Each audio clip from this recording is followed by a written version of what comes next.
Hello, everybody. Welcome to the podcast. I am Jeremy Birmingham. This is Birminology, where we are talking to Jelani Thurman, Ohio State 2023 tight end commitment, four-star prospect from Georgia, son of former NFL linebacker Odell Thurman, and a player that has had Ohio State fans on edge in the last few weeks and months as he's continued to visit Auburn.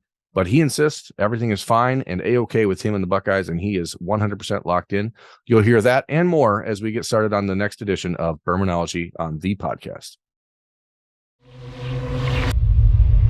As mentioned, it is Jelani Thurman on Birminology. Jelani, thank you, man. I appreciate you taking time to join us. How are you doing? I'm doing great today. Thank you for having me on your show. No problem. It's been a few months since you committed to Ohio State, and you have been a difficult man to track down. I think it's probably just part of your personality. You're not really into this whole media hype, which is, I think, funny in a way for a kid that dresses up as Spider-Man in 7-on-7 events. You don't seem to want this attention, but you certainly like to laugh and joke and have a good time. And, in the last few months, how difficult has it been for you to just balance the different things that are required of you as a student, as a football player, as a commitment to Ohio State, as a kid who has friends playing at other places that you want to go visit and see? I mean, it seems like people are pulling you a bunch of different directions. How do you feel like you've handled that? I feel like I've handled it pretty well to a certain extent. Everything came at like a kind of rapid pace. The recruiting jumped up fast. Felt like I was ready to make a decision, and I chose Ohio State. After that, it was pretty smooth. After that, a lot of stuff settled down. Probably took a few visits with like some of my teammates because still have a little social life. That was really about it. Everything's been smooth. I don't know if you remember. You probably don't. I'm not really memorable. I actually spoke with you in Atlanta back in February at the Under Armour camp. We were doing an interview and my voice completely stopped working and I ended up losing. I don't know if you remember it, but I do, because I was talking to you and I was trying to get a conversation going with you because I knew that Ohio State had interest in you. And then my voice stopped working. I lost my voice for like 3 days and I felt ridiculous because I was like, oh, this is the one chance I'm going to get to talk to this kid in person. And I completely lost my voice. So let's go back even further. In your recruitment with Ohio State, when they began really aggressively recruiting you, they had another tight end committed in the class. Obviously, Ty Lockwood, exactly. So you knew that there was a chance they could take two in this class. You didn't seem to mind. They knew that by continuing to recruit you, there was at least an outside chance that Ty could maybe look elsewhere, which is not what they wanted, but it is what happened as he flipped to Alabama. Mm-hmm. What did it mean? What did it mean to you knowing that they were willing to put that on the line in order to bring you into the fold? It meant a lot, knowing that I was a priority to them and knowing that I could really come up there and do something, and they saw that too. The whole thing with the other tight end, I wish he would have stayed. It would have been a lot of competition when we went up there, but he did what was best for him. Now, you were in Columbus this past weekend for the game against Michigan. Obviously, did not go the way Ohio State wanted on the field. But as a tight end, I'm sure you've heard over the last few months, Ohio State doesn't use their tight ends. This year, they've used the tight end more than they ever have in the time I've been covering the team. And you saw on Saturday two very high leverage, big moments in the game where they threw the ball to the tight end. Unfortunately, in both instances, the catch was not made this weekend. But do you see how you fit into the offense a lot better now when you get up there and see the offense in a game in person? Yes, sir. They expressed that to me like when they first started recruiting, as in like, we're going to show this year how we can really use our tight end and how they really impact our offense. And he did have a few chances, but he'll capitalize on them next time. Was that a surprise to you? I mean, because I know in recruiting, everyone's going to tell you Ohio State doesn't throw their tight ends. That's what you always hear. How happy were you that you see it actually happening on the field, though? I was very happy. I saw myself out there running them routes and actually catching the ball and probably making a big play and changing the game. Pregame, I was getting ready to get into a position to take some photos for senior day, and there was you and Bryson Rogers and Noah Rogers sitting on the Ohio State bench. Sort of, it looked like you were just taking in the entire thing and the atmosphere. Can you give a little description of what that moment is like for you and how maybe it helps prepare yourself mentally for what's coming in a month from now when you're on campus as a student at Ohio State? It was a little surreal, like just knowing that in a month or two that I'll be in the position where I'm on the sideline. People might be watching me, actually going out there and putting my talents on showcase. It was really cool just to sit back and see what I get myself into. Yeah, after the game, and this, I want, I think it's important that people understand that none of this stuff in these interviews is scripted. So if you say something completely unexpected here, then that is what it is. But after the game, Ohio State loses. Obviously, they don't lose very often. It doesn't happen frequently. And when it does, it can really impact the way a trip goes. Did you learn anything extra or different about the program by watching them in that moment, as opposed to in September when you're up there for the Notre Dame game and you watch them win a big game? Did you notice anything different? Did you teach you anything about the program?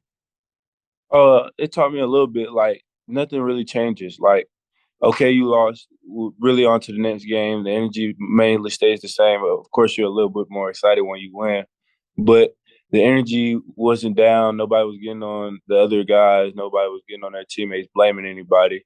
It was really okay. We didn't come out on the good side of this, but we'll be back and work. Get ready for the next game. How much time did you get to spend with the tight ends that are in the program right now? And whether it was pregame, whether it was meetings on Sunday, what all did you get a chance to experience with those guys on a game day, game weekend situation? Game day, it was more. I got to spend a little bit of time with them. Got to talk to them a little bit. Got to tell them who I was. Tell them who I was. Pregame, watch them go through it. I got to spend a little bit. Got to talk to some of the tight ends after the game. But it was mainly it. It wasn't too much. Obviously, you are part of a recruiting class right now that is a top 5 class in the country. It's been a little bit of a rocky road in the last couple of weeks for Ohio State. They lost a commitment from Mark Fletcher, and they decided to move on from Brock Glenn at quarterback. As the tight end, you know that you're the quarterback's best friend. There was a player on campus visiting this weekend who's a potential addition at quarterback.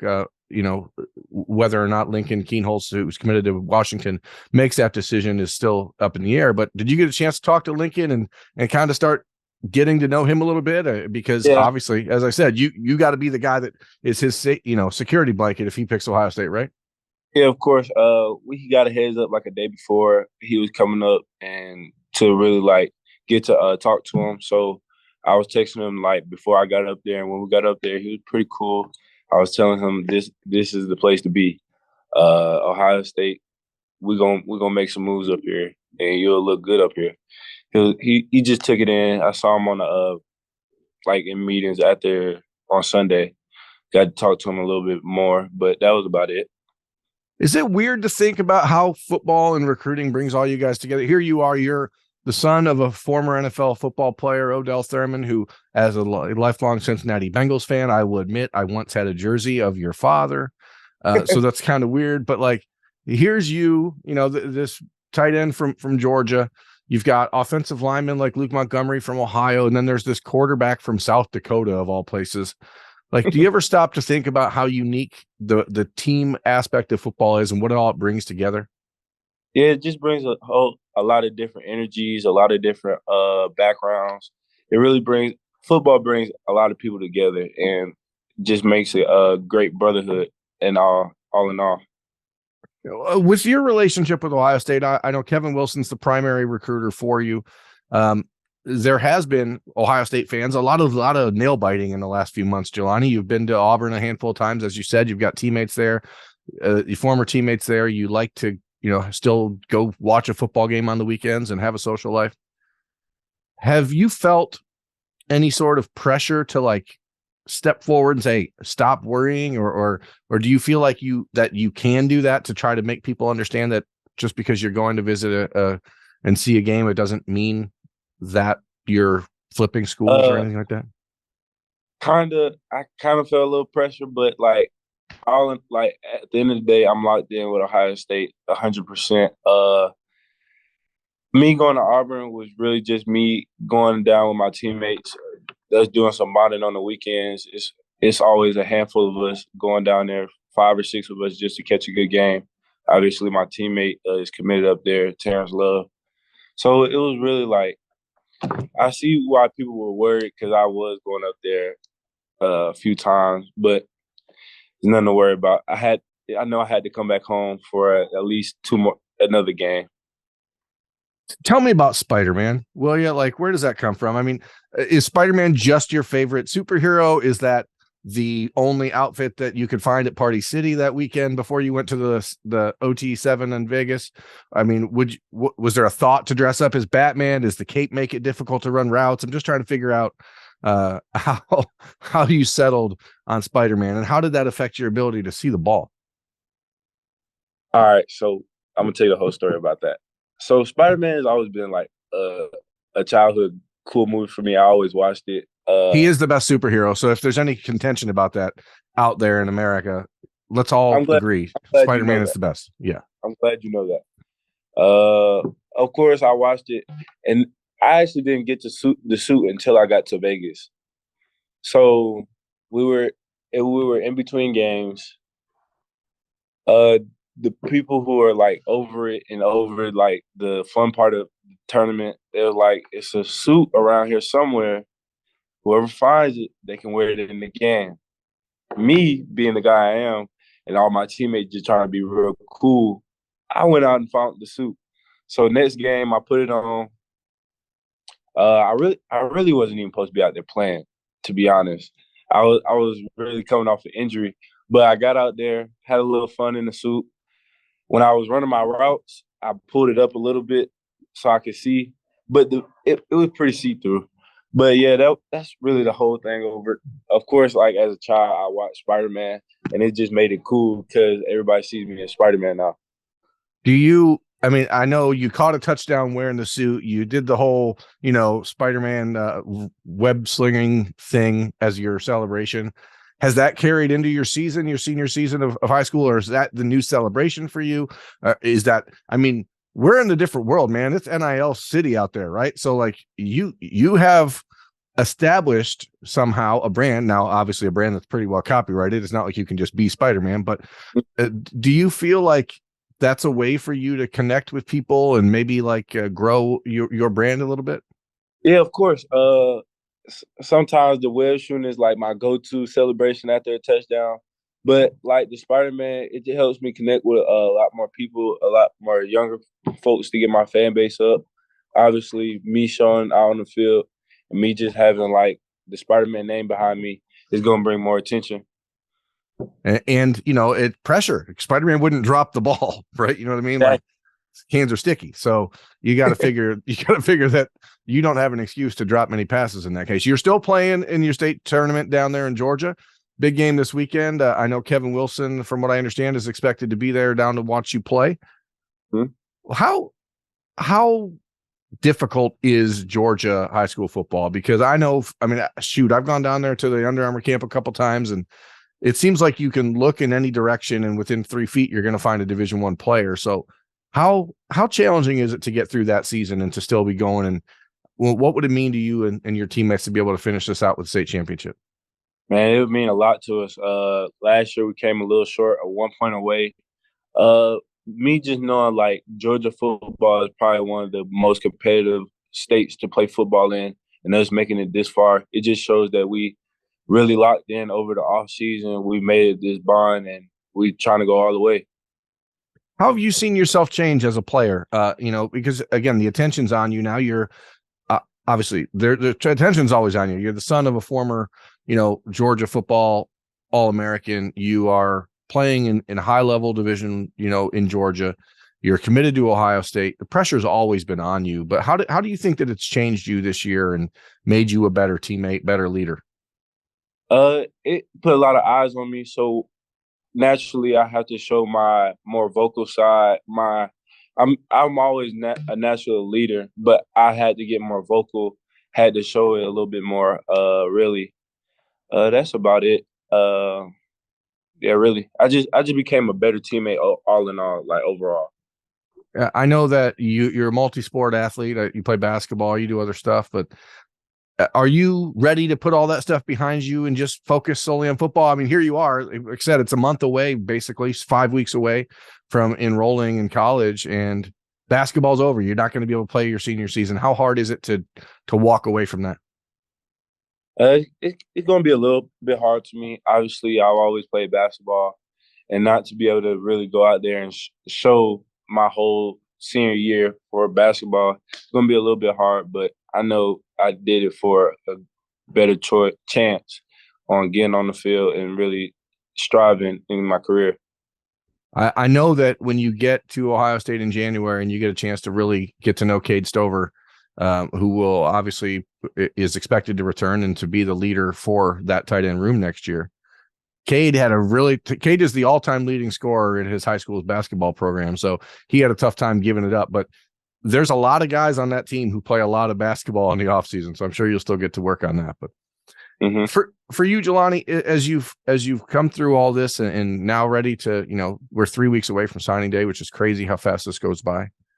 What would the advice be for you to give to the next guy at your high school who's going through this? How do you think that everything you've experienced can help other players? And just take it one day at a time. Really, don't let the pressure get to you. Don't let the hype get to you. Don't let the social media get to you. Block all that out. See what's really best for you and your family. Talk to your family a lot about your decisions. And when you feel like you made the right one, pull the trigger. What was it about Ohio State that made you know it was the right spot? I mean, before you committed, there was a ton of conversation about Michigan State, some about Auburn. What was it ultimately that said, hey, I need to trust this instinct and pick Ohio State? Really, the atmosphere up there, it was amazing when I came up there for my official great teammates. I feel like it was a family up there. I knew I could come up and probably make a difference my freshman year, be able to show my talents and really enhance my talents. And Coach Wilson was the best fit for me. Obviously, Ohio State has a true freshman tight end right now from Georgia, and Bennett Christian. He enrolled early and got up there last January. Have you gotten a chance to talk to Bennett about that process and how difficult it was and what you should expect? No, I haven't got to pick his brain yet, but I'm sure when I get up there, I'll get most of the rundown. Do you know who your roommate's going to be yet? I actually do not. I don't. Find that quarterback, right? That's what I'm telling you. That's what you got to do. You got to find that quarterback and make sure you're his roommate, because the quarterback's best friend has to be a tight end. But yes, look, I told you I'd keep you 15 minutes. That's where we're at right now. I really do appreciate you taking some time, Jelani. I know you're in school. We've got big practice this afternoon to get ready for your next game in the state playoff down there in Georgia. So thank you very much. Appreciate you taking some time and looking forward to covering your career at Ohio State. Thank you. No problem at all. That's Jelani Thurman. I'm Jeremy Birmingham. This has been Birminology on the podcast. Thanks for watching. We'll see you next time.